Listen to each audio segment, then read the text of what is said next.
Hello friends, আসসালামু আলাইকুম। কেমন আছেন সবাই? দূরে এবং কাছে যে যেখান থেকে ভিডিওটি দেখছেন, আশা করছি আল্লাহর অশেষ রহমতে খুব ভালো আছেন এবং সুস্থ আছেন।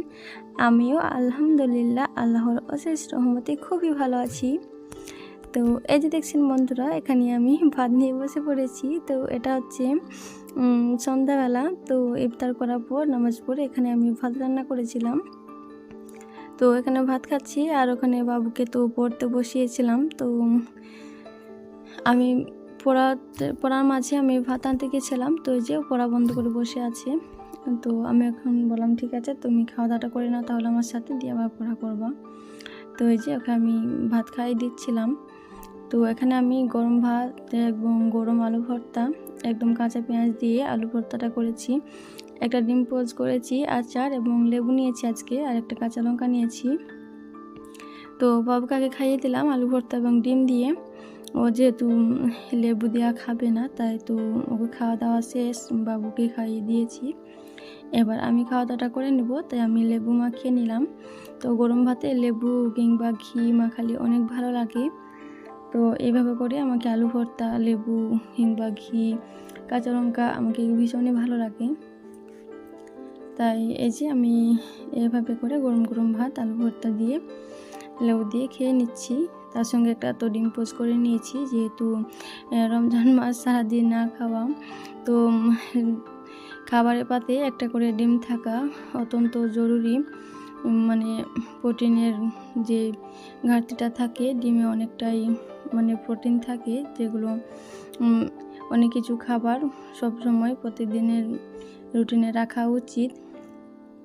তাই আমি প্রায় চেষ্টা করি প্রত্যেক দিনকার খাবারে একটা করে ডিম রাখার। তো এখানে পরের দিনকার সকালবেলা তো আজকে মাংস নিয়েছিলাম।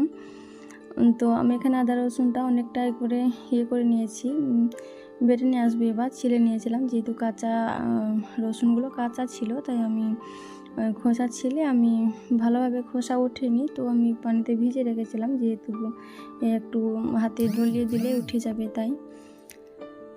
তো আমি আদা রসুনটা বেটে নিয়ে এসেছি। আর এই যে দেখছেন মাংস নিয়েছিলাম, তো সকালে নিয়েছিলাম, এখন হচ্ছে বিকালবেলা। তো ওটা হচ্ছে আগের দিনকার সেহরিপুর খাওয়া দাওয়া, এটা হচ্ছে তার পরের দিনকার। তার মাঝে সেহরি একবার শ্যুট করা হয়নি। তো এখানে ইফতারের জন্য তারপরের দিনকে এই যে আমি মাংস নিয়েছি। আজকে মাংস দিয়ে আলু দিয়ে ডাল করে আজকে কষা পোলাও রান্না করব। তাই যে আমি আলু বের করে নিলাম। তো এখন আমি কাটা বাছাগুলো করে নিব, দিয়ে রান্না করব। তো আপনারা দেখতে থাকুন, ভালো লাগলে অবশ্যই লাইক কমেন্ট শেয়ার করবেন। তো এই যে আমি এখানে 1 গ্লাস মতো চাল নিয়েছি এবং 1 গ্লাস থেকে একটু পরিমাণ কম ডাল নিয়েছি। আর এই যে দেখছেন অর্ধেক পরিমাণ আমি মাংস নিয়েছি, আর 3-4টে মতো আলু নিয়েছি, দিয়ে কেটে সব ধুয়ে বেছে নিয়েছি। এবার ডালটা আগে ধুয়ে ভিজিয়ে রাখবো। তো মাংসটা আগে কষিয়ে নিব, তারপরে আমি চাল দিয়ে রান্নাটা করে নিব। তো আপনারা দেখতে থাকুন। তো আমি রান্নাটা চাপিয়ে দিয়েছি। আর এদিকে তো ইফতারের সময় হয়ে গেছিলো, তাই যেহেতু এখনও রান্নাটা সেরে ওঠেনি, তাই আমি এখানে শুধুমাত্র খেজুর, আঙ্গুর, শসা আর মাজা দিয়ে রোজাটা খুললাম। তারপরে এই যে নামাজ পড়ে এখন আমার অলরেডি ভোনা খিচুড়িও বলতে পারেন এবং কষা পোলাও বলতে পারেন। তো এই যে আমি এভাবে করে রান্নাটা করে নিয়েছি। তো অনেক টেস্ট হয়েছিল, খুবই ভালো লাগছিল খেতে, কত সুন্দর মাখো ভাব হয়েছে দেখুন, খুবই ভালো লাগছিল খেতে, অনেক মানে মজা হয়েছিল।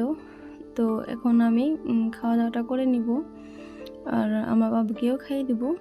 তো এটা হচ্ছে সন্ধ্যাবেলা, তো অনেকটাই পরিমাণ রান্না করেছি।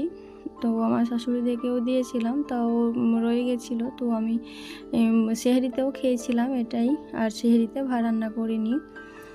তো বন্ধুরা, ভিডিওর এই পর্যায়ে এসে যদি ভিডিওটি ভালো লেগে থাকে অবশ্যই চ্যানেলটি সাবস্ক্রাইব করবেন যদি আপনি নতুন বন্ধু হয়ে থাকেন, এবং আপনাদের মূল্যবান লাইকটা দিতে ভুলবেন না।